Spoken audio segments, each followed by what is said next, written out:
Oh yeah, probably should start the intro. Just realized that. Okay. 3, 2, 1. Nope. I'm in preview mode. God dang it. Okay, I hold on. was like, 0? It's like, are you waiting for me to say it? What? 3, 2, 1. 0, -1, -2, -3. We're gonna start this thing eventually. Oh man, coming from back. Oh whoa. Okay.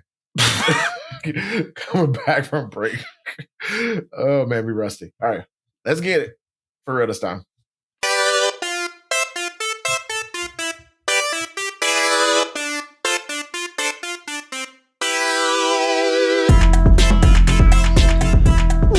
Welcome to After Playlist, the podcast that's all about digging up great music, both new and old, and cooking up curated playlists made by real people. That's right. I am one of your very real hosts, Brandon Lee. And I am Artificial Terrio. Interesting.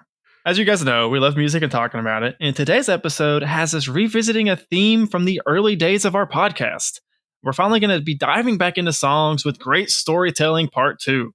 Woo-hoo. Like the first episode that we had way back, early days of our podcast, this playlist that we're going to be talking about today is all about songs that have a cohesive narrative. And today we're going to be kind of diving into those, the narratives in the songs themselves and discussing them. And we're going to be talking about how abstract a song can be while achieving that, I think, at points, as well as some of the different flavors that stories can take through the medium of music, which is pretty exciting. Of course, we're going to be referring to songs from the playlist throughout this episode, so to ensure everyone is familiar, I'm going to introduce those songs right now. Starting at the top, we have Snoopafella by Snoop Dogg. And then we have Snakes by Rocko. You Don't Know by Missy Elliot and Lil Mo. Loretta by Will Smith. Miss Fat Booty by Mos Def. The Other Side of Paradise by Glass Animals. Hell's Coming With Me by Poor Man's Poison. When I Was Done Dying by Deacon.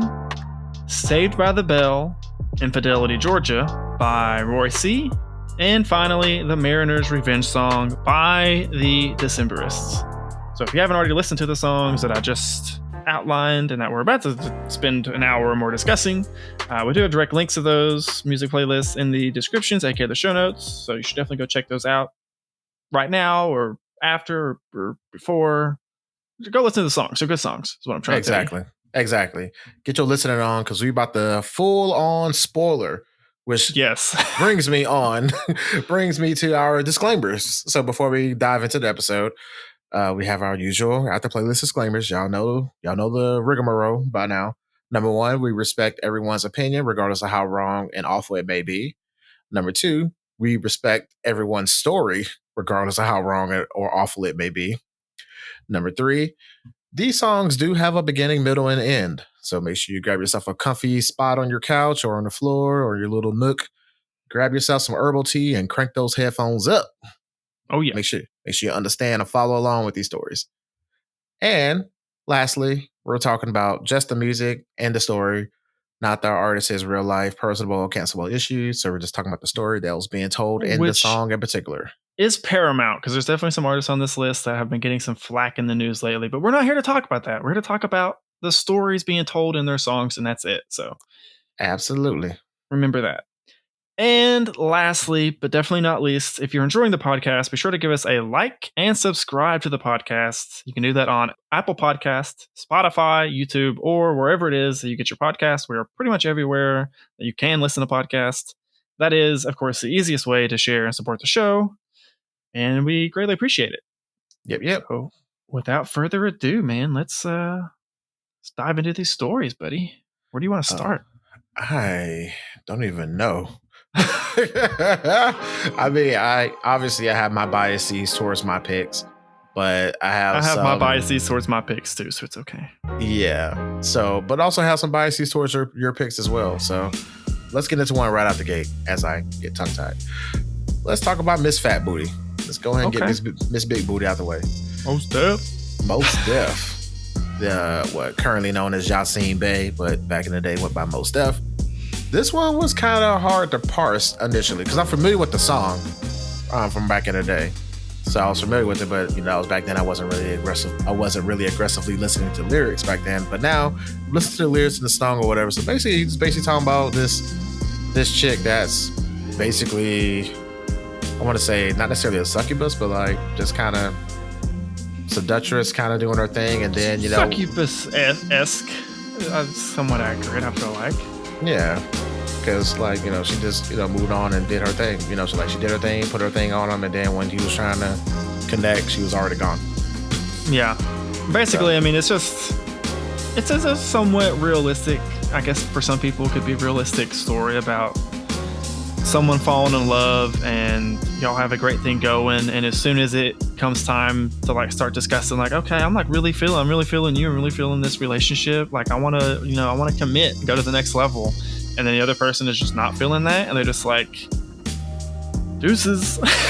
They just bounce without really, having that adult conversation, I feel like. Mm-hmm. And that's, basically what she does after playing hard to get with her booty you can see from the front. Which is like my favorite line of the song. I mean, that is so accurate. There's been so many Miss Fat Booties I've seen. I'm just like, oh yeah, I can tell she got some.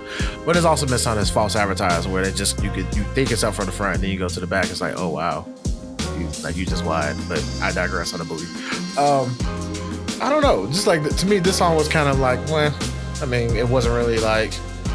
I mean, I enjoy the beat, I enjoy the flow. I mean, I enjoy Mos Def, but I definitely feel like Mos Def has other songs that are better than this one as far as storytelling. Okay, not to say that this is bad, but that's probably true. But okay, so I just like honestly just within the last less than a year ago, maybe 6 months or so ago, was the first time I had ever heard this song. At least I might have heard it in passing. I'm sure I probably heard it in passing because I recognize the title as like a classic rap song, but I never just sat down and listened to the whole thing. And I realized Mos Def just in general is another one of those 90s era rap stars, for lack of a better word, that I just don't have a ton of musical knowledge on him. Yeah, and I should preface this by saying that stereotypically, I did not pick this one. So, no, this is my pick. This was 100% my pick for sure. This is 100% a Brandon pick, which not gonna lie, it shocked me. I was like, about Miss Fat Booty. Then, as soon as I said that, I was just like, yeah, he does know about Miss Fat Booty. So I know about Miss Fat Booty in real life. You know what I'm saying? Yeah, a couple fat booties out here. But yeah, it's I don't dislike the song. I enjoy it for what it is, but I definitely feel like Mos Def has some better songs as far as better storytelling songs. Because the subject matter of this song in particular is kind of generic. It's kind of I don't hate it. I don't love super. It. But it's super not deep. At all. I can definitely 100% agree with that. It's just, I don't know, I guess because at the time of making the playlist, this song was sitting in my likes, and I think I had just recently just clicked on my giant liked playlist and was just listening to that on shuffle essentially. And I had just recently heard the song again, literally just days prior to starting to make this playlist, so it was just fresh in my mind, and I was like, that's technically a story, right? It has a beginning, middle, and end of him chasing the girl, finding her, and then she leaves. And I just, again, as someone who's not heard it a ton, I didn't really hear this song growing up per se. Yeah. Definitely some humorous moments in it. Whenever he tries to do the singing part, cracks me up. Mm-hmm. And how the song just abruptly ends. Yeah. So because that very much mirrors the relationship ending. Yes. I feel like. Yes, so 1,000%. A good marriage of the narrative tying into the music. Yeah, the amount of times I thought my Wi-Fi cut out or some weird. Dude, same. And I'm just oh yeah, I forgot to just cuss off like that. Okay, I don't want to start off with a downer, but here's the thing. So besides Miss Fat Booty, slightly foreshadowing a little bit, using book terms here. I noticed that, I'm not sure if you did this intentionally or you were just in the mindset, but a lot of your songs have some form of revenge or death Yeah, no, I did not do that intentionally, but I did realize after I'd already sent my picks to you and we've been listening to it for like a couple of days, I was like, Terrio's picks are like, you have one, really? Maybe you can make the argument of like two, but really one that's like kind of has like a more depressing vibe to it. But most of yours are like very much more like lighthearted, or at least like not depressing and all about death per se.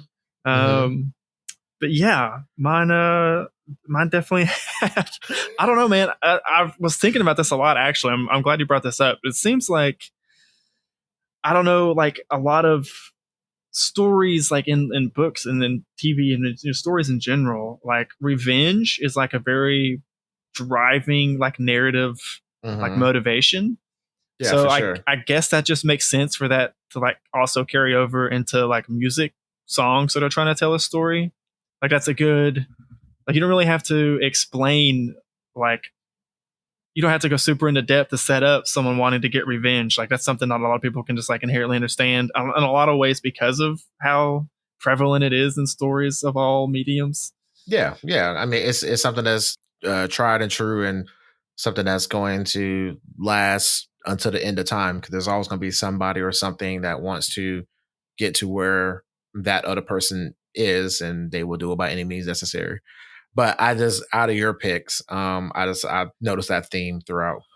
Miss Fat Booty is like the only one that doesn't kind of tend to veer towards like, oh, this is kind of dark.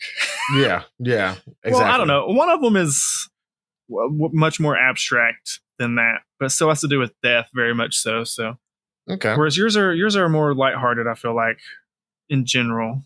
Well, I don't know. I don't know. Yours is kind of a weird mix. It is. I mean, mine. You have an infidelity theme kind of snaking through a little bit. Yeah, well, not in all of them, but in several. In several, there's different elements of infidelity. But that's also a very like prevalent trope. That is true. In stories. So I have infidelity and you have revenge. I'm not sure what that says about either one of us right now. but those were the picks that we chose. So going into making the great storytelling. I won't say great, but good storytelling part 2. The first song that I thought about for the sequel of this was Snoopafella. Which is totally not in any of the categories we just outlined of our picks trending towards at all. It's very, very lighthearted. It's in the name. Like if you didn't pick up that it's just Cinderella, but with Snoop, as soon as you listen, like literally the first like half of the first verse, you're like, okay, yeah, this is just Cinderella, but with Snoop Dogg. I 1014% times infinity. No, this motherfucker was high as hell in the studio when they made this song. 100%. They put on that old school song by Brick called Daz, which is disco and jazz, if you don't know. But yeah, so they put that song on and Snoop and then was like, yo, what if, yeah, okay, yo, hear me out. Yeah. What if Snoop, what if you was like Cinderella, dog? Like, what if you did a song about like what if you did a song about Cinderella, man? Like that'd be hot, that'd be dope. And Snoop said, say less. It's so stupid, but it's so funny. Dumb. It makes me smile every time I hear it. I'm just like, Cinderella. They call him Cinderella instead of Cinderella. It's I like part of me hates it because it's like not the song, but just like hates the fact that it's like so unoriginal that he's literally verbatim 100%. It's a straight ripoff of Cinderella, but the creativity of taking like a timeless Disney classic story and turning it into story of Snoop Dogg wooing a princess is like, it does have a lot of creative merit. Even though I don't want to admit it, it does. Instead of him obviously wearing a dress, like it's about him getting a khaki suit. Yeah. from his fairy godfather. It's so dumb. It's so dumb. It just cracks me up. And like my favorite line at the song is like he was like, "Hey, stepdad, can I?" He said, "Before I can finish my line, may I?" Before I finish, no, hell no. Just shut he him down. Yeah, he rhymes "may I" with "he replied," which is pretty solid, honestly. In that, it definitely is. It's got some good bars. Oh yeah. It's super creative, but yeah, that's one of the ones I knew. It was one. Well, it was three out of my picks. This was one out of three. I knew it was gonna make you go either I hate this or this is so random that I actually love it. So I'm glad you like that one. It was a little bit of both, but mostly the latter, I will say. Nice. All right. Well, taking the fun to a screeching halt, let's talk about one of your picks. And I've been trying to prolong this as long as I possibly can. I've tried. I've tried so many times. I've tried listening to it in the morning. I've tried listening to it in the afternoon. I've tried listening to it at night. I've listened to it with the caption on. I've listened to it with the treble turned up and all the bass off. I cannot stand When I Was Done Dying. That song is fucking awful. I am so sorry, bro. I can't stand it. That song was mixed terribly. All I hear is hey, yeah. That's actually part of the song. Yeah, hey, yeah. That's the only part that I can audibly understand. I'm like, I've tried to listen to it in so many different ways, and I'm like, huh? And I switch platforms. I listen to it on Apple. I listen to it on Spotify. I listen to it on YouTube, and I'm just like, why do they mix it so weird to where it's just after a while it just sounds like noise? Like I don't even hear the words. And I had to pull up the lyrics. I finally was able to kind of understand the story that was being told. But even then, it was just. That is a 1,000% fair critique of the song, sir. I'm not going to lie. Okay, let me give you a little bit of backstory. So this was maybe mid 2010s. Adult Swim did this thing where late at night, they went through a phase. I thought maybe they still do it, but I haven't really watched late night Adult Swim since around this era. But they would have just the most random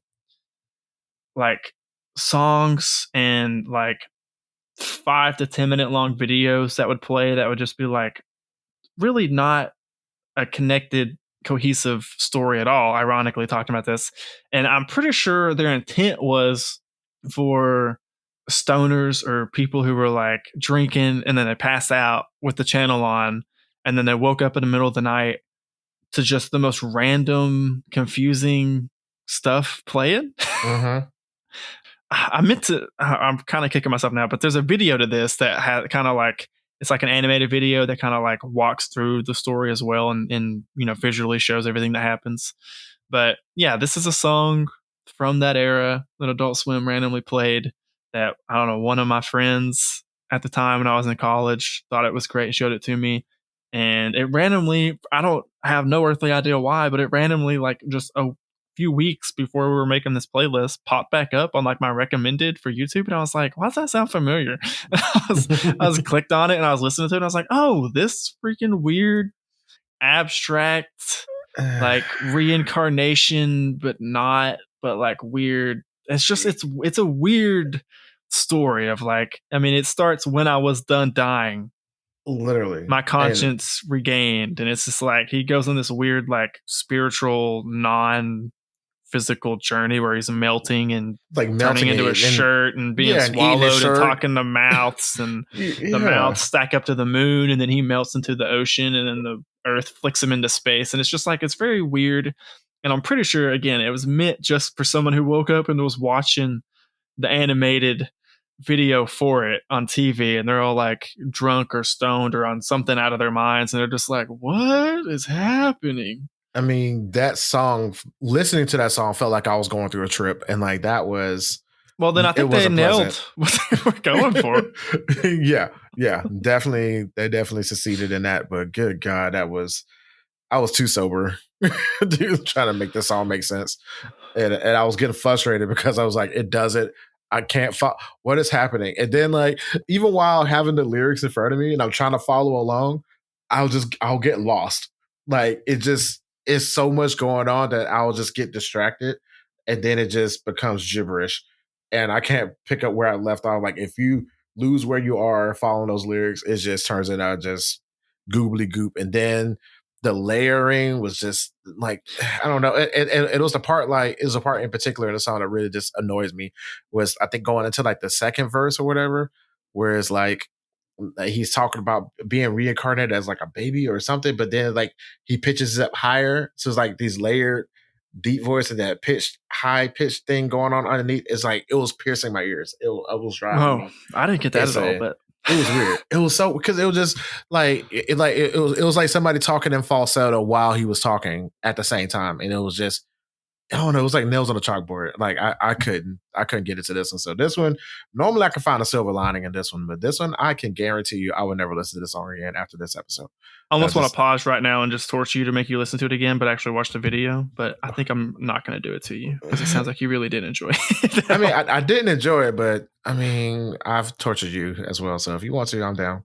Okay, I'm going to make you watch it. I honestly haven't watched this video like in years. So maybe the video is terrible and it's just my own drunken drug memories. I don't know. Fair enough. Okay, so that pretty much confirms exactly what I thought it was. This is somebody who recorded an acid trip, 1,000%. Definitely. Somebody was on mushrooms. He was on something and recorded it, made a song about it, and then made a video corresponding with the trip that he went on. Because watching that video, I felt like I just went through a trip. Like, that is. Imagine just waking up in the middle of the night and that just starts playing, and you're like bleary eyed, maybe hungover, maybe you're still actively tripping on something, I don't know, and you're just trying to parse what's happening and all that. No lie, if I were to wake up in the middle of the night and I'm allegedly still on something or whatever, and I saw that I was under some sort of influence, I would probably get in a corner and rock back and forth. No lie.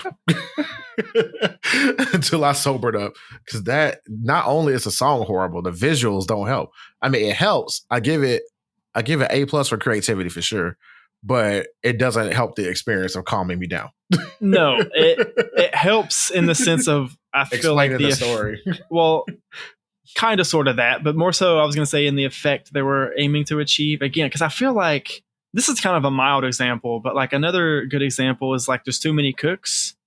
I don't know if you remember that old Adult Swim video where it's like a 90s era sitcom. It's like There's Too Many Cooks, but then it's like the guy who's like the cook or whatever, it's like COOKE, is like, it turns into like a weird like horror thing, and it goes on way too long, and like there's just a bunch of weird stuff like that where I'm 100% positive their intent was to freak people out. Yeah, probably so. And if I did see something like that around the time when I was watching late Adult Swim, I probably skipped over it, because at that point I was like, okay, when is Inuyasha coming on? Because that's what I was trying to catch around that time. Or trying to catch C-Lab 2021 or whatever around that time. So well, all of your criticisms are totally fair and valid, and I honestly agree with most of them, but it again was kind of recent on my mind, so it made it on this playlist because it does, in an abstract, weird, meant to unsettle you way, it does tell a story. It does. It does qualify for all the metrics, whether or not I enjoyed it or whether or not I was the intended audience for it, begs to be seen. But you're absolutely correct. So I give you props for that one. It took me on a journey I did not consent to go on, but no one does for that one if you're just subjected to it. Absolutely. Okay, well, while we're down here, I want to talk about, just go ahead and get the one I didn't really like of your picks out of the way. And you might be able to guess, but I have a feeling. It's Loretta. I knew it. By Will Smith. I knew it. You want to know, I don't know, I might end up cutting this out of the episode, but you want to know my honest to God thought that kept popping up in my head every time I hear this song? What? Like, he might have been better off with her, man. Damn. Damn. I don't know, dude. The way his life's been going lately, like. Oh. I refer you back to the disclaimers. Yeah. Okay, so here's the thing. I like it for the story because it does paint the whole picture of this psycho chick that was obsessed with him. But the part that makes it more interesting for me was that this was based on a true story, based on his experience, and he made a song about a stalker that he had. But he starts off with saying, "So I heard." So that means his team protected him from this alleged girl that was following him way back in the 90s, back when he was on the Fresh Prince of Bel-Air. And old girl was like following him from show to show and sleeping behind dumpsters and just completely delusional about, oh yeah, my husband's meeting me here. Oh yeah, he's on that show. And you over here sleep behind a dumpster. So it's just like, it's definitely the darkest song you picked. Definitely. You got definitely, a woman having, like you said, severe delusions and just like some kind of mental break at the end. Mm-hmm. It seems like, at least to me, does not end with me feeling good. Oh, it definitely doesn't. But the part that does make me feel good, not good. I say good loosely, but I like the execution of it. I put it that way. It is, yes. It is a good telling of the story of the stalker and her, from cutting out a picture and like putting it of him, like putting it in a locket and then getting in the fight with her mom and basically running away from home. And then she goes to one show, like you said, turns into like 15 or 20 or however many it is over like, so many years. Mm-hmm. Yeah, it definitely, it wouldn't be such a depressing dark song if the execution wasn't well done. So I can agree with that. Exactly. But the execution of the song was done flawlessly by the legendary R&B singer Kelly Price, who was the vocalization of Loretta in the song, and like doing the background vocals. So like the chick that was singing that part. Like I to me, Kelly Price is one of like the most unsung artists of all time. But if you don't know Kelly Price, go listen to her catalog. But if you ever wondered who was singing on the legendary song "More Money, More Problems" by Biggie Smalls and Mace and Diddy, dun dun dun, that was Kelly Price that was singing the hook on that song. And during that time, she was doing like a lot of hooks on different other people's songs. So I just really like how she was able to personify a person that's in the song, but not not really having a part. Like she's actually like doing his lyrics, but her vocals make it seem like you're hearing it from her perspective, even though he's the one narrating it. So I thought it was kind of cool. Yeah, that is also a good point. I didn't really think about that too much, but now that you do bring that up, it does a really good job of telling this whole story. Like it starts out, like you said, like from Will Smith's perspective of like, oh, let me tell you the story about this girl who's following me around. But then it very quickly shifts as it's from then on her point of view, basically until the very end of the song. I don't know, man. I'm still slightly biased against Will Smith, I think. I mean, I haven't really found a song that like 100% has like persuaded me off of that. Fair enough. And I'm not trying to move you off that needle because I mean it is what it is. But I just find that song in particular was kind of it's one of the songs that off this album that came out in 2005, Lost and Found. It's one of the standout songs to me off that album, off that project in particular. That's fair. Yep. Again, good execution. Good. Kelly Price, you said, right? Mm-hmm. Yeah, good on her for definitely adding some depth to it. I would have probably skipped it a lot if it was like just Will Smith. So exactly, 1,000%. It's like, and that's why, and that's why I like the execution of it with him and her on doing it, together. It makes the story and the song more interesting. But if it wasn't for her doing the vocalization and doing the harmonies and like I don't know, it's just weird because like even though like in the chorus, Will Smith is technically singing the chorus, but like she does these harmonies in the background to where you kind of can feel the emotion of Loretta, like the pain, the torment through like her ad libs and stuff. So I just found that part very fascinating. I mean, the bars aren't revolutionary, but I just like the story for what it is. The bars are very not revolutionary at all, but yes. But we can get off of that one and talk about one of your picks that I thought was interesting as far as the perspective switch, and that was The Other Side of Paradise by Glass Animals. I'm gonna let you give a backstory on that one before I go into my thoughts on it. I don't really have much backstory for this one. I've been okay, listening. Great. So let me go ahead and talk about my thoughts. No, yeah, I mean, I honestly dive right in, dude. I've been a huge Glass Animals fan since like their first album. This is off their, I think, sophomore album. Mm-hmm. This was, I believe, one of the albums that like you and me, like after we had stopped working together at the place.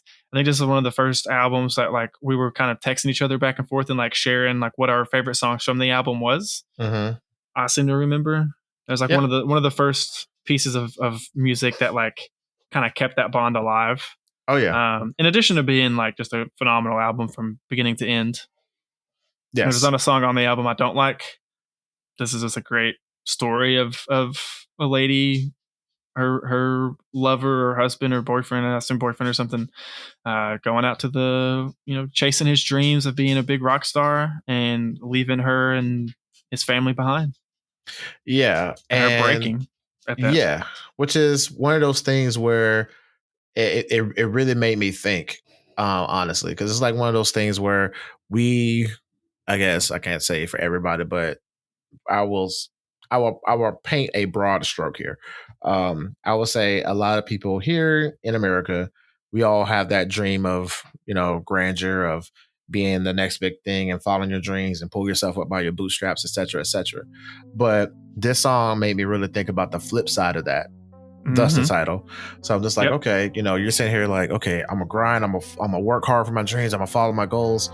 And then it really paints a perspective like, oh wow, you're following your dreams, you're doing the things that makes you happy, but at what cost?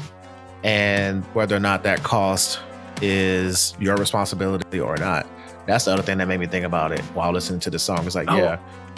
There's also notes of the fact, I mean, I don't know, there's a lot of like, you can definitely read between the lines and kind of make your own judgment or assumptions based on like how it's written. But the way I've always kind of looked at it is it's also the person, the guy who left or whatever to go chase his dreams. It's not like he's like, as far as I can tell in my interpretation of it, he's not really being successful. Like, he's got a gold Camaro, but he's calling from a payphone.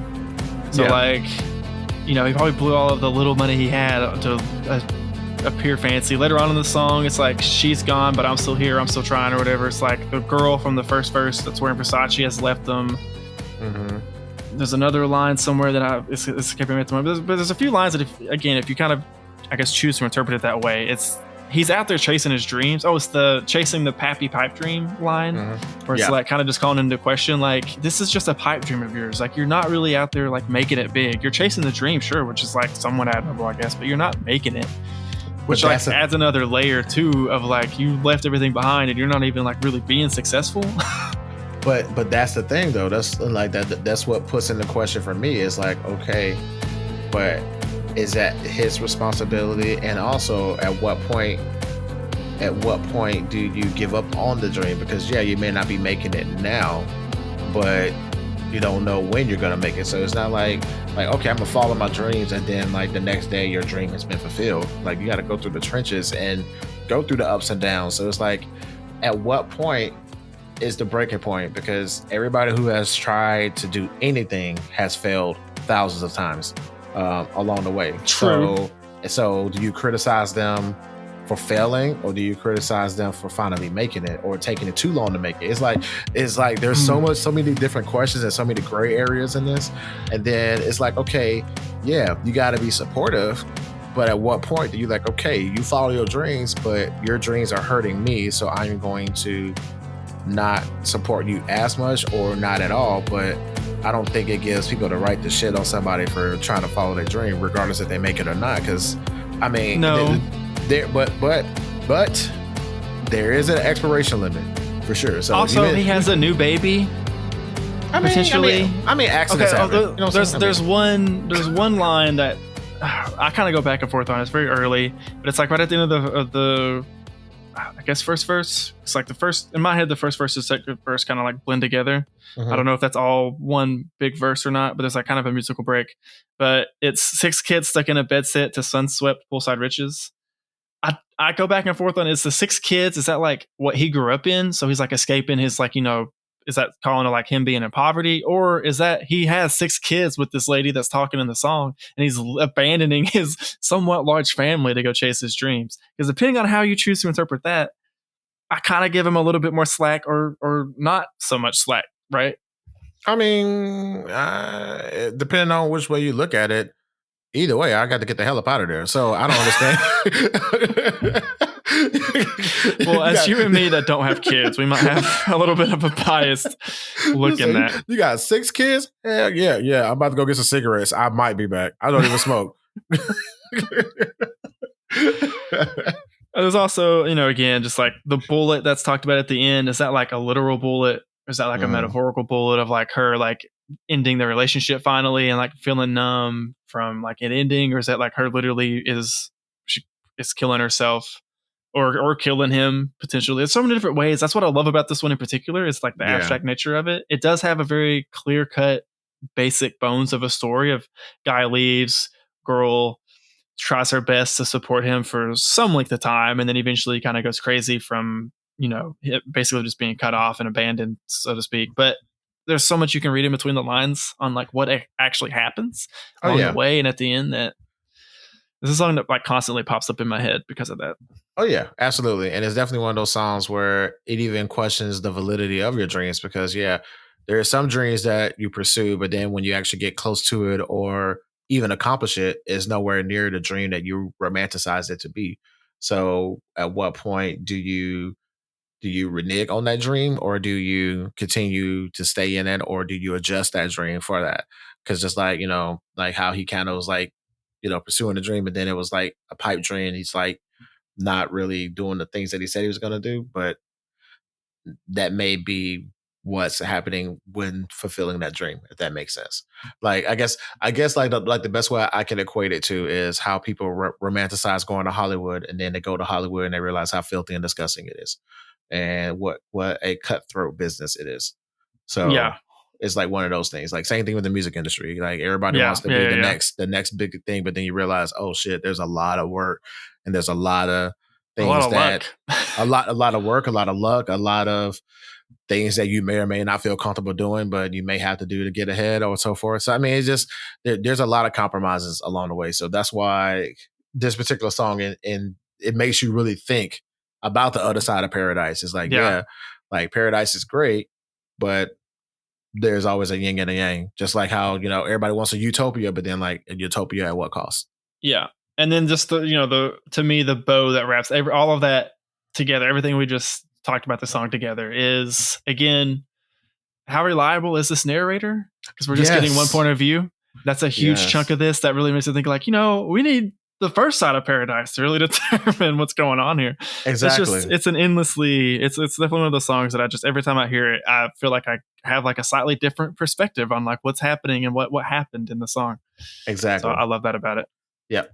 Fair enough. Yep.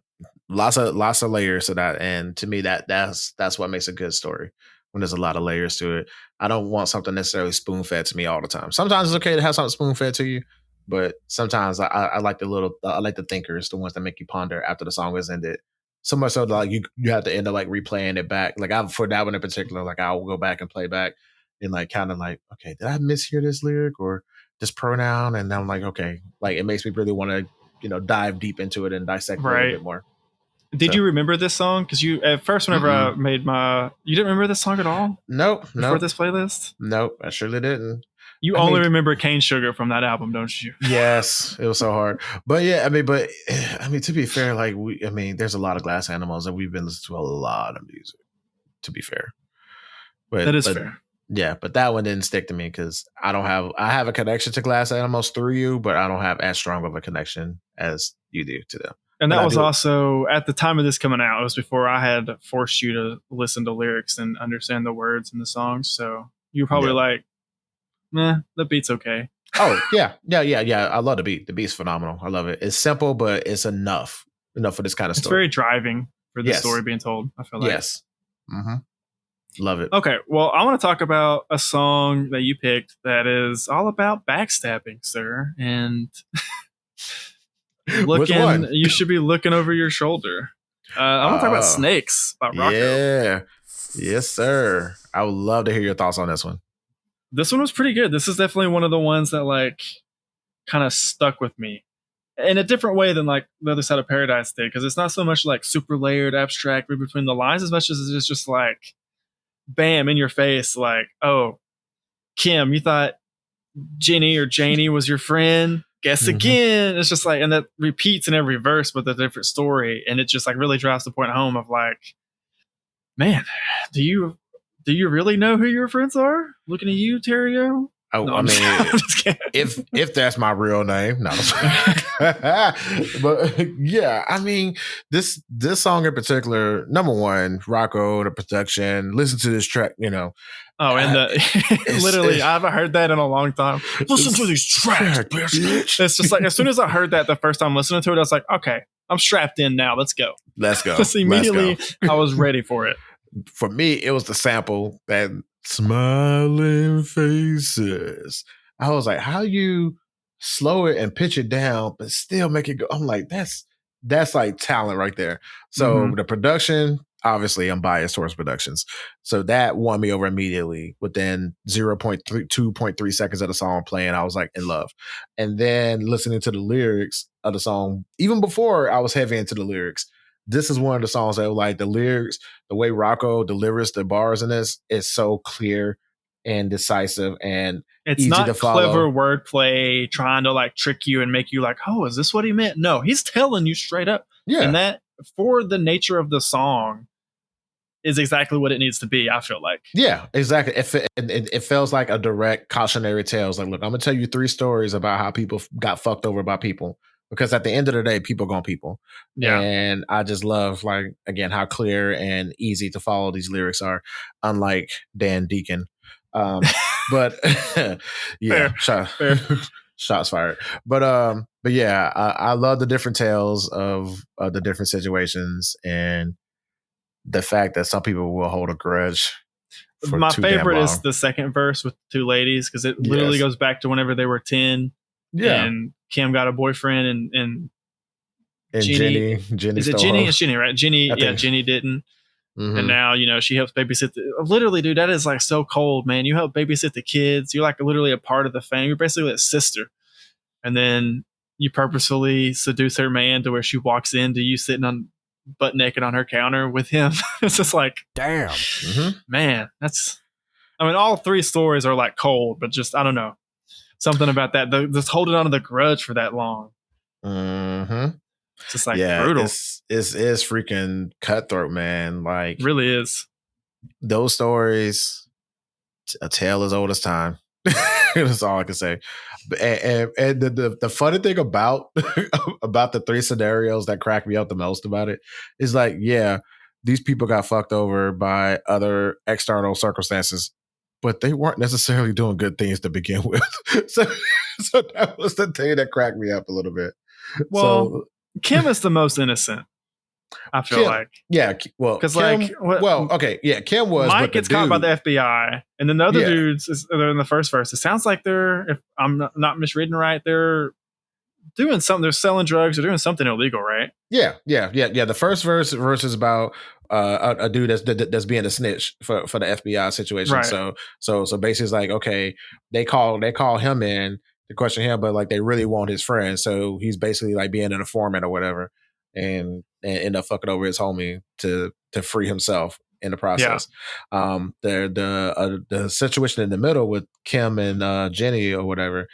I wasn't talking about him. I wasn't talking about her being the not doing right person. I was talking about her boyfriend.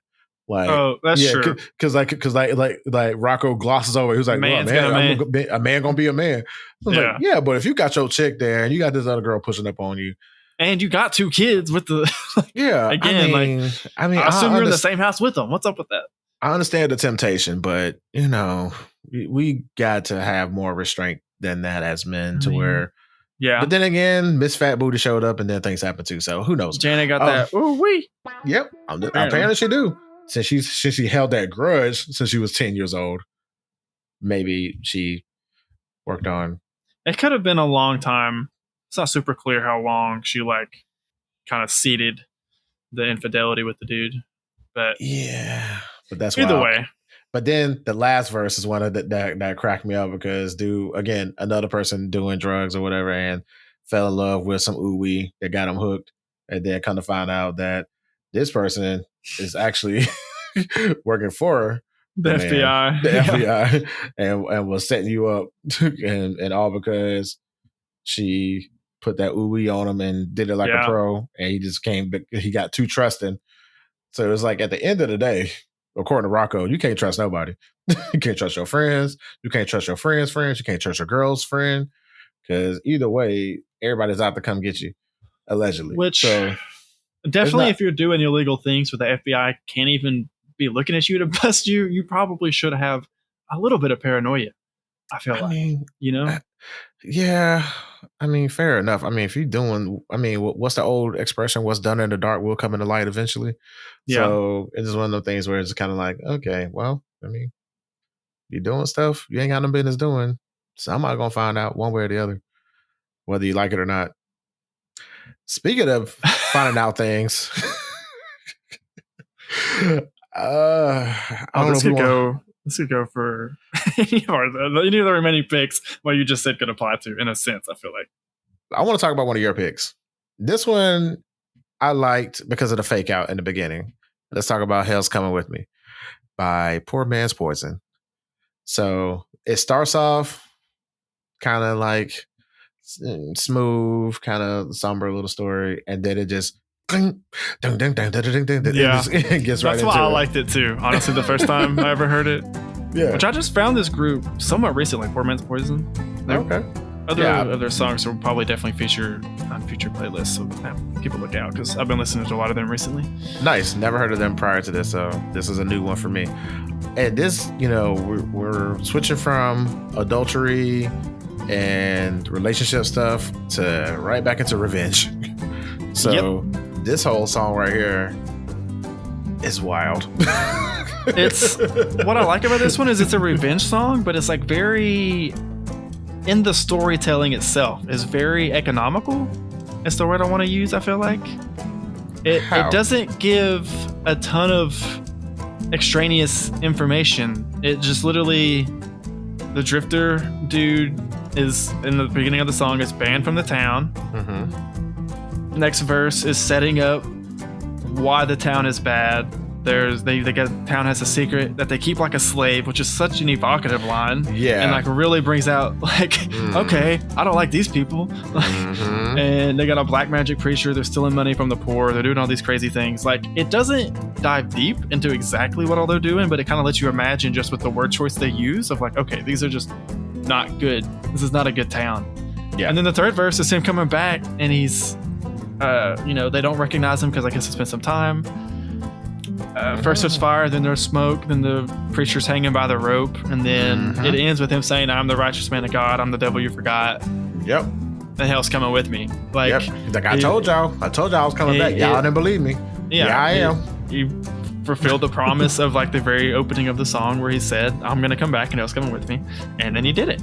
Yeah. And it's very succinct in the story aspect of it, but it kind of leaves your mind to wander of like, and you can kind of fill in the gaps on your own of like what crazy terrible things is this town doing, and like how does one man come in and burn a whole town down? Like they don't tell you any of that, but he did it.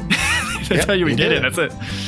So again, this is like the other side of the good side of Paradise, which I like how you compare those two together, because audience members, follow your dreams and you too can come back and burn the town down to the ground. Yeah, there you go. Follow your goals. Stick to your passions. Go away for 15 years and then come back or whatever, however long it is. No, I'm kidding. But yeah, that I just that again, like with the fake out and then listening to the lyrics, I was like, okay, this definitely I'm feeling the vibe, and my acoustic / country sort of ear was. It's definitely got some slight like Americana-ish with the acoustic coming in. Mm-hmm. I don't really know if that's what you would classify Poor Man's Poison as. I feel like probably they're more Americana-esque or somewhere in that, adjacent to that. Mm-hmm. But I'm just going solely off this one song. I haven't heard a lick of anything else by them. But this story, definitely has thoughts. I'm gonna put a pin in my remaining thoughts on this one because I have a question I'm gonna ask at the end about some stuff. But I'm gonna put a pin in that for now. Okay.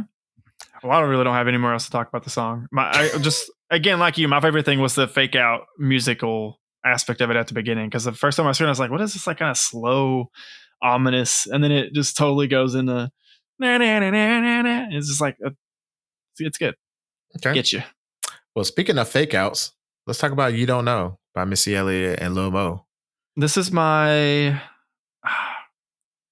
arguably, this is my favorite of your picks, I think, honestly. Whoa. Really? Yeah, surprised me too, dude. Surprised me too. That is crazy. I did not expect that from you at all. It's the what word did you use for Loretta? I don't know. It was like the layout of the song. The structure, like how the song was structured. Yeah, yes. The structure of it. That's like the back and forth between Missy Elliott and Lil Mo is like, it's pretty well done. I enjoyed that a lot. Missy Elliott coming in. I don't know. Did they both come in and rap at the end, or is it just Missy Elliott? No, that's both. That's both of them. Okay. Well, the rap at the end, where it's like actual like straight bars, is like also very good. It definitely is like a twist from like the kind of back and forth, kind of more singing part that it starts with. They got some good bars that I don't think was maybe necessarily intended to crack me up, but cracked me up a little bit. Oh yeah. And yeah, it's definitely. It's the structure and the story of like just two women who are like going after each other's mans, essentially. Yep, and fighting to the end. Yeah. You done it now. That part cracks me up. I was same. Like, why are you here, Timberland? Why? It says it so monotone. It's great. Then at the end, he's like, I will let the two girls fight. I'm out. Again, you're not helping. What are you doing? Just gasoline on the fire. Just gasoline, just instigating stuff. But yeah, so this is one of the same songs, similar to how you felt about Hell's Coming With Me. This song is old as hell, by the way. This song came out like in 1999 or whatever, or 98. But last millennia, if you would. But 98. But this song was one of the songs that it would play in the beginning, and I'd be like, okay, slow song. Like I would typically skip it. And then around the time with my old man alert, when I was listening to my Walkman with the CD, I forgot to skip it. And I just let it play. And then I heard the second part. And I was just like, oh, what? This is the same song? They actually rap on this song? They actually rap. And the fact being that Missy and Lil Mo both sing their asses off in the beginning. And then both of them, well, Lil Mo gonna oversing all day long, but then Lil Mo actually switched to like actually throwing bars with Missy. Like we know Missy can sing and rap, and at the time we didn't know Lil Mo could sing and rap too. So for them, these both R&B artists to just switch up and be like, "Oh hell no, let's go! We about to go bar to bar," and they just start rapping at each other. Like that just really just, and the beat switch from Timbaland, of course, was like, "Oh, what's happening?" Yeah. So it was just perfect. So I was hesitant about this one because this song I deleted it and put it back, deleted it, put it back, deleted it, put it back, and I was like, you know what? I'm gonna put this on there. If anyway, I'm gonna torture Brandon with it, but I did not think you were actually gonna really like it. Look, man, I skipped Snoopafella a couple of times. I skipped Loretta a handful of times. I never skipped You Don't Know. Wow. Okay, that's dope. I didn't really skip Snakes either, but it was it was very driving and straight to the point. But I don't know. I almost started to say I connected, but I didn't really connect more with You Don't Know. That'd be kind of weird. But I don't know, just the way it's structured, the beat switch, everything you just said about it just like drew me in and had me like invested in it. Yeah. So for me, like this is, I guess, honestly, to this day, and again, I don't have encyclopedic knowledge of all music everywhere, but this is one of the few songs where the song is structured with the intro, verse, chorus, then Lil Mo's verse, and then the bridge is literally them arguing back and forth. Like it's a very interesting layout. Like on the phone, like talking shit at each other. Yeah. So, and I'm just like, damn, Missy's so fucking creative. Like who would even think to be like, okay, you know what? Instead of a bridge here, extra harmony, let's us just kind of harmonize in the background. But yeah, let me get on the phone and like let's just have a full on argument over the phone, like right now in the middle of the song. Like that's the part that cracked me up when I was listening to it. And once I made it to that part, I was like, hold up, are they arguing like for real, like on the song, like in the studio, like it just kind of took me there. So I thought that was pretty wild. Well, for me, a great thing about the song is, well, for one, on YouTube at least, there's like they don't have the lyrics for it. Mm-hmm. And I think, if I'm not mistaken, on Spotify, because of like the kind of back and forth nature, though, if you're like trying to follow along the lyrics as the song is playing, I didn't learn this until like after I'd already heard it a few times, but it definitely is like kind of hard to parse if you're just going off of like the lyrics that it has like posted and how it like, will auto highlight what's supposed to be like currently being said because of the back and forth nature of it. Mm-hmm. That being said, though, it wasn't until I'd already listened to the song several times before I was even like, oh, actually, let me look up the lyrics, maybe see if I'm missing anything. And I was like, oh, you know what? After I saw how jumbled it was, I was like, I'm just going to keep listening to it without the lyrics because it's such I didn't really need that. And for someone who like almost 100% of the time, whether I need it or not, will have the lyrics pulled up just so if maybe in the middle of the song I want to reference it, to not really feel like I needed that. I do feel like it's like a good mark of like them achieving what they were trying to do. Yeah, it was wild. Some of them bars I had me cracking, especially Lil Mo talking about. She's like, "Yeah, see, look, I got your mom's praying. I'm gonna beat your ass so bad. I got your mom's praying for you." I was like, "Damn." and Missy talking about, "Yeah, you S and his D, you tasting mine." I'm like, "Oh, yeah, that was the one the first time through. I was like, whoa. Missy, whoa, are you really spitting hate right now?" Yeah, my God. Like I was like, "Oof, damn!" Like that's." Yeah, that's a pretty brutal bar, dude. That's a brutal bar right there. If you haven't yet listened to the playlist, I challenge you to just go in and once they get to the rap part, just try to keep a straight face while going back and forth because it gets, man, and it's stuff that like I laugh at it, but I could honestly see two women like being mad, fighting back and forth, like throwing these insults and stuff at each other. It's just it's so well done, dude. It's a full insult fest. But I will say this about as far as like Lil Mo, this was like one of her earlier jump off points before she really blew up. Like she blew up like in the early 2000s when she did that song with Ja Rule, "Put It On Me," like on the remix. I'm really not super familiar with Lil Mo.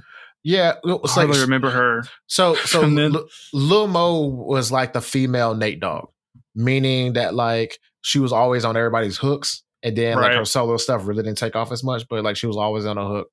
And the thing about Lil Mo, like even in Missy's follow-up album after this one, because this was on her sophomore album. So then on her third album, she has a skit with Lil Mo on there.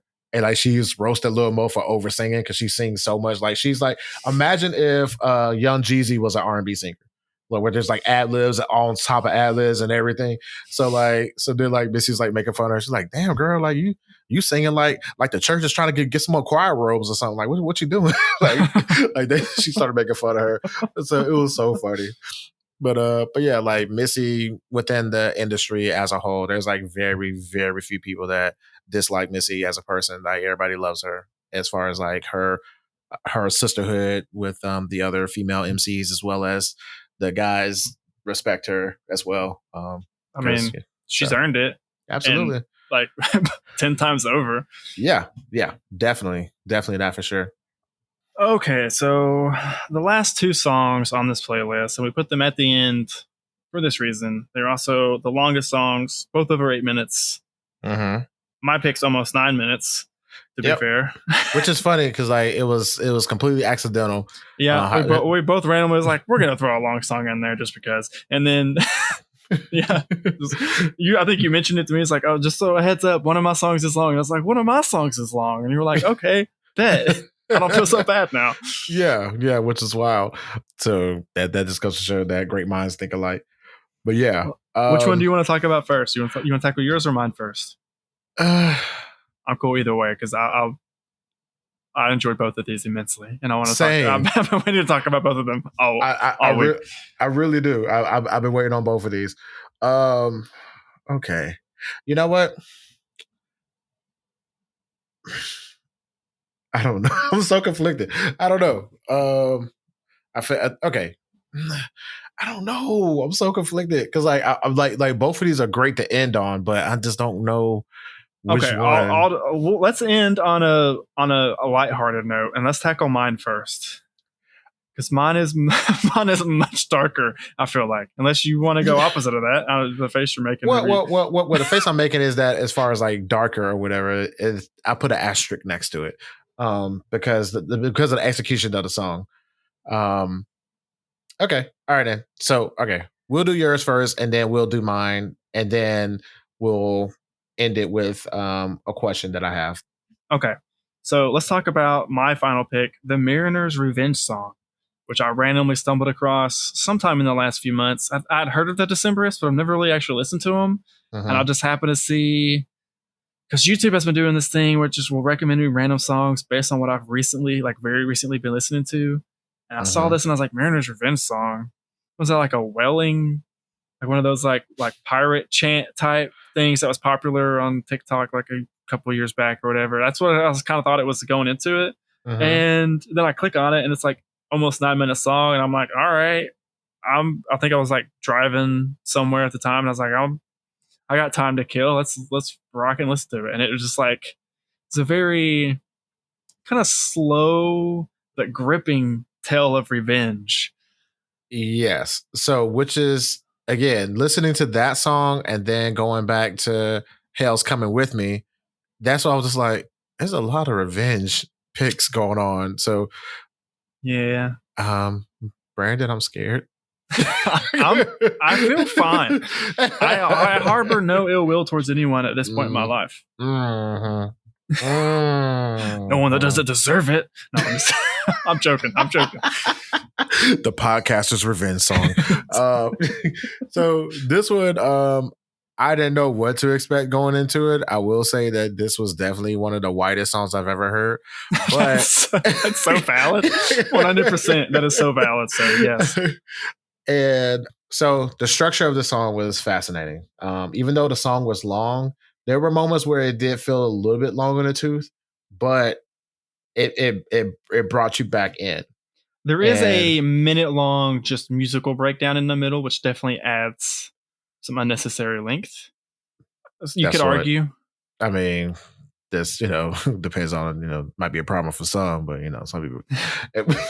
But anyway, as far as with the song itself, it's a tale of revenge, and it sets up the origin of the revenge. Yes. And then the execution of said revenge, similar to, Poor Man's Poison's Hell's Coming With Me kind of deal. Except for in Mariner's Revenge song, you understand the reason why. Like that gives you yes, and in Hell's Coming With Me, it doesn't give you. It lets you fill in a lot of the blanks, your own imagination. It gives you all the details in the Mariner's Revenge song, from the like the prequel, the protagonist, I guess. Yes. It is a story from the protagonist's point of view. Since he was 3 years old, that's where the story starts with his mom being newly widowed, gets with this young rake and rastabout, as he calls them, all the way to him surviving as a street urchin and finally finding him as like a mate on a ship, and then signing up to go out to sea just to have an opportunity to get his revenge.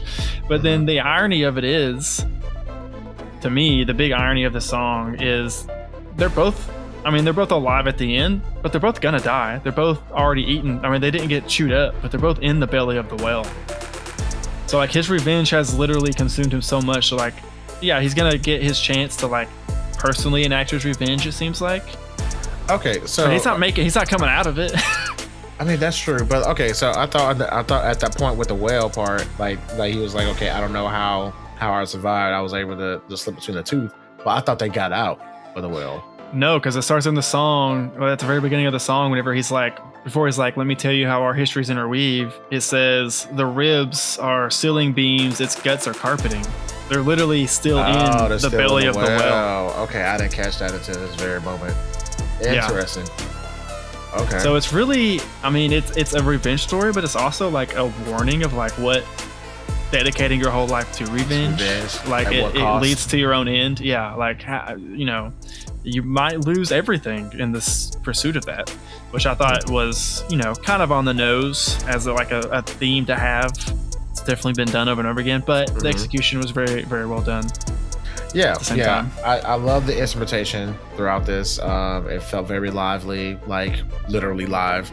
Like so, and that part kept me intrigued because nothing was predictable. Like you didn't know which way they were going to turn with the story as the story unfolded, and just the execution of it all was flawless. And the refrain of like the mother's dying words of like find him, bind him to a pole, break all his fingers. Yep. Is like, I guess that's kind of like his driving motivator. Is his mother's last words were commanding him to go on this tale of revenge. So he's like, that's now my life goal. Yep. But yep. And it's a dark twist. It's a dark twist, but also I like how the mother's words, and the first time you hear it was her dying breath, and it was like very somber, and then the second time you hear it was like, okay, I can hear it vividly in my head. He just hears it on the wind, I think he says, or something. So like he hears it very vividly, and then the song finishes with it, but without the words. And the musical motif that was like underneath it. Yeah, but I like how it got increasingly faster and more erratic. So I guess you kind of can almost infer that he's getting the revenge, because he's like, hey, mommy said this song, find him. So he's like really just going to town, like wailing on this dude, pun intended. And it's just like one of these things where I'm just like, that's so clever, because I love how he just, I'm doing it because mom said it, and he's like kind of getting into it, and just the music's like like this pacing and like almost offbeat at times, but like catching back up with the rhythm of it. So I enjoyed that aspect of it.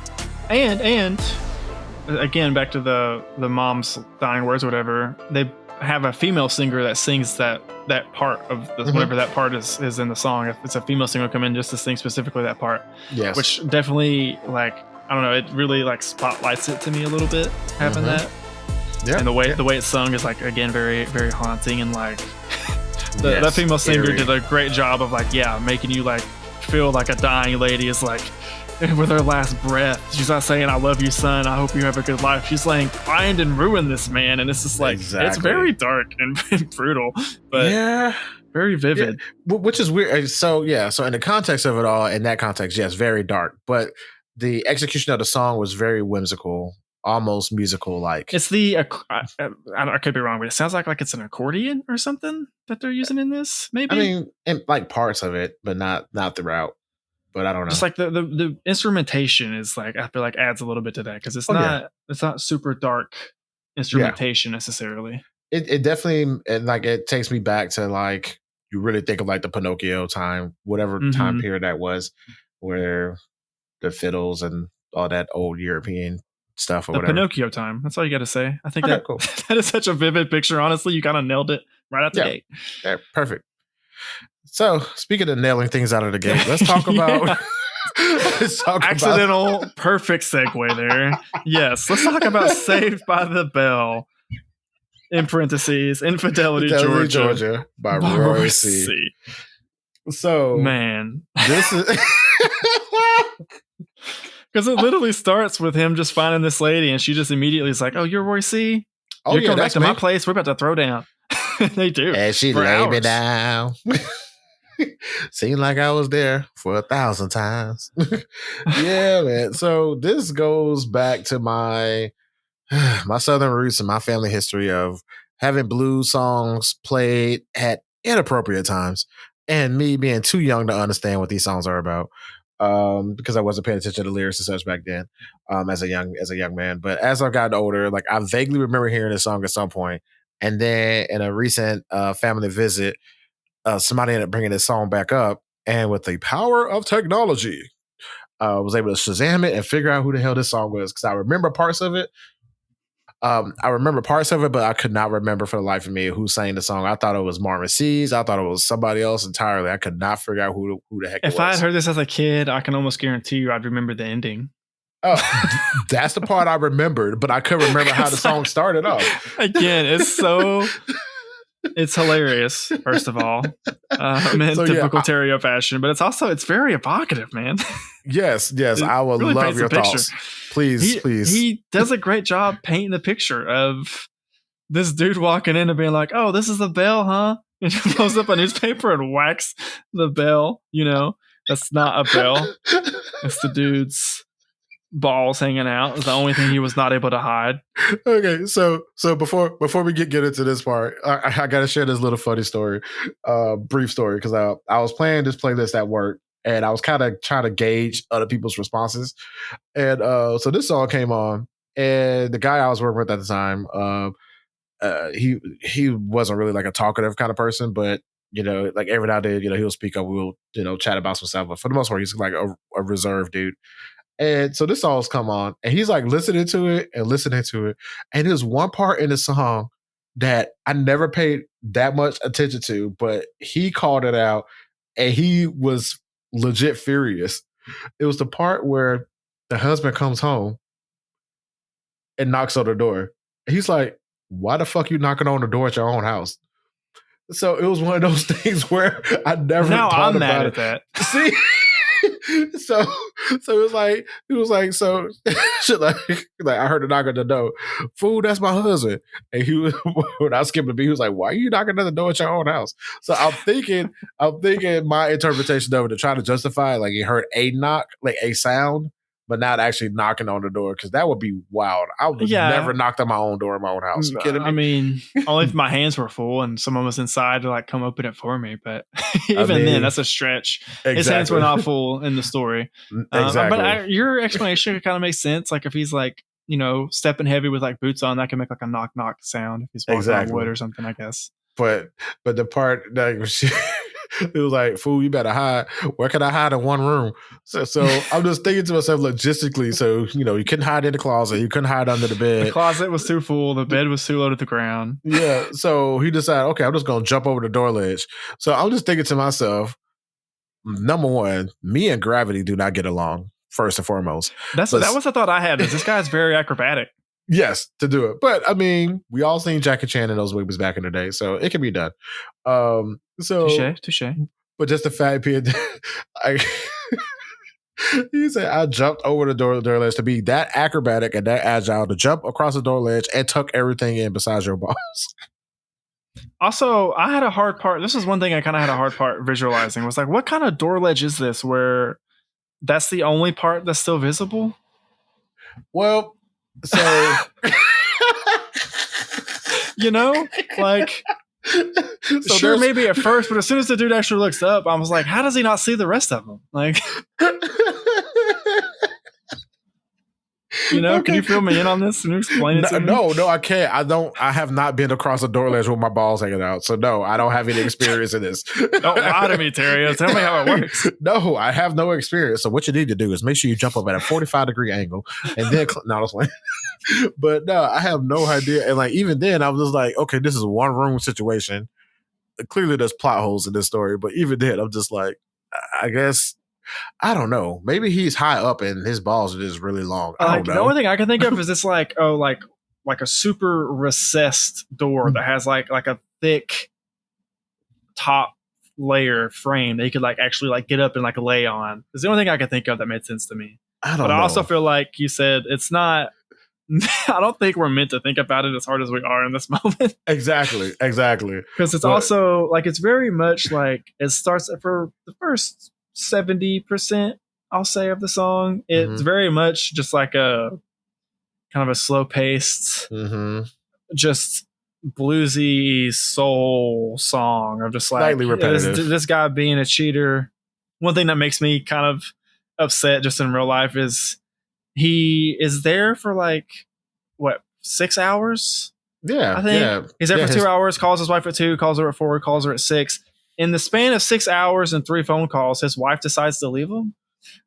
Welcome to Infidelity, Georgia. Everybody, granted, it's obviously warranted because of what he's doing. But at the same time, I'm like, you don't know that. His car could have literally been broken down the side of the road, and he calls you to like, I'm on my way home now. And you're like, you know what? You can stay with your broken car on the side of the road. I found another man. And it's like, it's been 6 hours. What? Welcome to Infidelity, Georgia. Everybody is cheating. Ain't nobody loyal. Them hoes is not loyal. But does he live there in the song? I kind of got the impression he was just traveling through. I mean, either way. Well, I would imagine he would be there. Or I don't know. No. I think that's a town that he said he was from. So, so I would assume that he probably would have met his wife in that town. So therefore, that mentality probably follow suit wherever he went. But that's neither here nor there. The main point of the song is the fact being that this man is above the door ledge with everything tucked away except for his testicles. And the husband comes in and looks up and is like, what is that? And she was like, there's some doorbells. That's a new doorbell I got. So, I want to hear it ring one time. Oh, what doesn't work? I'm going to take it back and replace it. I want to hear it ring one time before you take it back. That tells me the guy knew what it was. He knew what was up. He was like, okay, I'm going to 100% call out this total 100% BS lie you're telling me. I want to hear ding dong. Whenever he sees him go grab a baseball bat, he looks down and sees the angry look on his face. I did the only thing I could think of. The only thing that came to mind. Ding dong. Oh, the lady had, what does he say? The lady had the audacity. Yeah. She had the audacity to jump up and clap her hands. Your husband was like, what you doing that for? Woo, my behind was saved by the bell. It's so dumb. It's so dumb. But legit, I laughed out loud the first time I heard it, dude. Yes. That's what I wanted. I was like, I had to find it. You know, this is a sequel to the previous playlist. That's where we had she fine. So I was like, I gotta throw out a blues song in there because blues songs tell the craziest stories for real. And I've 1000% feel that he probably had Saved by the Bell in his head and then decided to write something based off of that and wrote it backwards to get to that point. I could easily see that. But even then, I'm just like, the only person that has any sort of common sense was the husband that came home. Yeah, he was just 100%. Immediately caught it out. Like, this is a new bell, huh? I want to hear it ring one time. It doesn't work. I want to hear it ring one time. Rolls up the newspaper to smack it. It's a doorbell. Why would you just like open and close the door? So like he knew exactly, and then he was like, "There's some strange looking bells, and I don't know about your bells, but I know my bells don't look like." Oh gosh. Okay, so you had a question. Yes, I did. Now, speaking of storytelling, all these songs tell great stories in one way or the other. I have a question. I'm afraid it's similar questions, but I'm gonna phrase them in two different ways, and you can choose in which way you want to answer it. Of these songs, while listening to it, which one either painted like you can see the visual in your mind as you're listening to it, or which one of these songs do you think would make the best like adaptation into like a movie based off the song itself? Into like a movie, or maybe like a short film. I'll say a short film. Yeah, I think that's fair enough. I mean, it's got to be one of the last two. Like if a director wanted to like expand on like Hell's Coming With Me, maybe that one, or expand on Loretta, that one I could also see maybe being a good short film. And I kind of fill in the blanks that like the song doesn't actually itself go into. But it's just based on the songs themselves, like yeah, it's got to be one of the last two. And I don't know, man. I mean, again, they're Saved by the Bell and the Mariner's Revenge song. They're both longer songs that really take their time and like kind of methodically paint the picture of the story. Mm-hmm. But even as you're listening to some of the other songs, do you see the visual of the song as they're singing it? Like, can you picture it as they're doing it, or no? Well, When I Was Done Dying is kind of cheating because I had the video in my head the whole time, so I'll exclude that one. You can exclude that all time permanently. Like okay, so not counting the last two, is that what you're asking me? Yeah, potentially, yeah. I mean, I feel like it's also kind of a Snoopafella because that's Follow Cinderella, which is already a movie. But I don't know. I think I'm gonna stick with my like Loretta and Hell's Coming With Me. Definitely like made me conjure images in my own head the most. I feel like okay of those. Of just like again of like not necessarily like what the song was saying, but of kind of like filling in the blanks of like between the lines, so to speak. Yeah.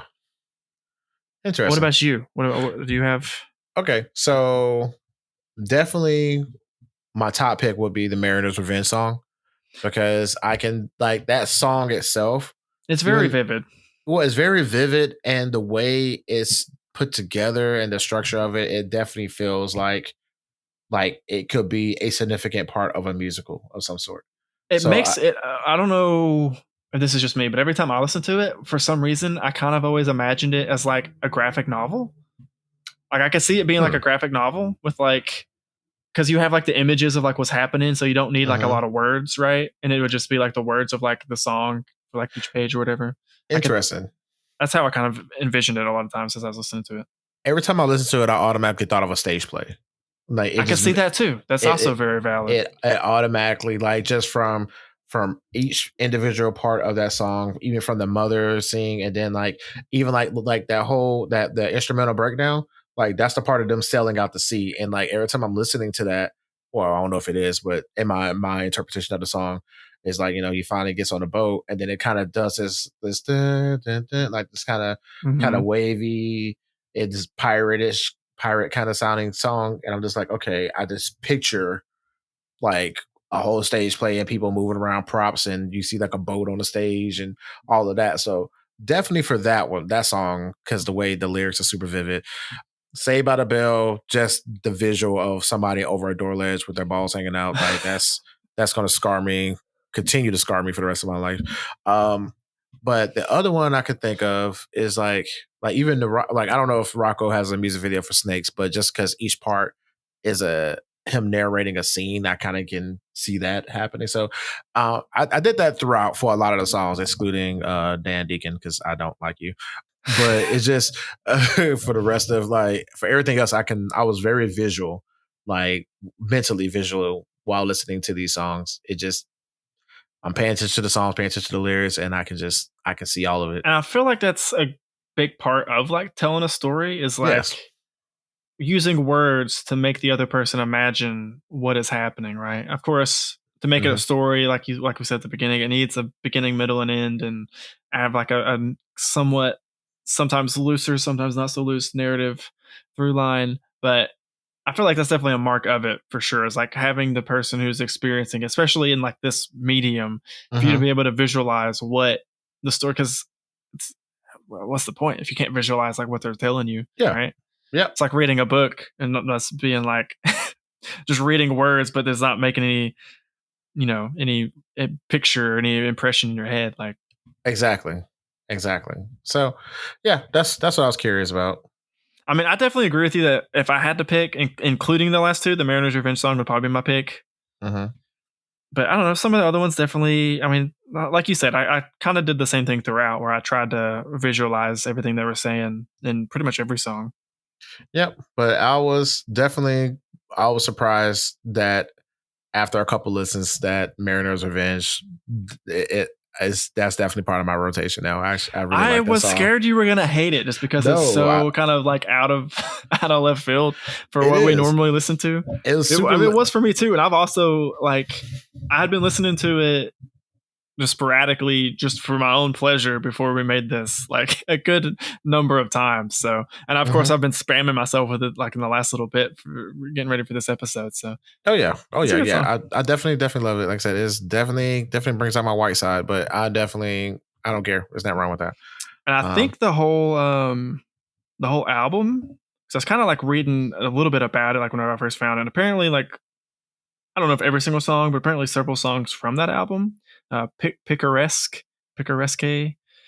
came out in 2005, which I'm just not realizing. Oh wow! But apparently, a lot of the songs on this album are like very similar, and like it's a very storytelling esque type songs. Okay. So I've not really listened to any others. Mariner's Revenge song is by far the most played by like millions and millions more from the album, but there's apparently some other good songs on there that I intend to check out at some point. Sweet. Well, if you want to continue to check us out, you know what you need to do. You need to like, share, subscribe, and all that good stuff. Also, we want to ask y'all a question. You tell us if these songs provided any kind of visual feedback or just your thoughts in general. Like we want to know, out of these songs, which ones were your favorite, which ones you didn't like or did like or couldn't vibe with or couldn't catch the story behind or whatever. So Definitely let us know if you loved When I Was Done Dying by Dan Deacon, just to spite Terrio. Let him know how good of a song you thought it was. Or, continue spiting me and my pick and let us know how awful it is. Either way. Exactly. Either way, we respect your opinion, but I'll respect you more if you tell me how much you hate that song. Again, I'll respect you the same either way. Facts. All right. Well, you know what to do. Go to afterplaylist.com for our social media links, previous episodes, and music playlists. You can find us on our community. We're still under construction. We're going to get it right eventually. Either way, check out blackgiraffemadethis.com. It'll take you where you need to go. All right. Keep on listening. Appreciate you. Keep on listening, everybody. Bye. Bye.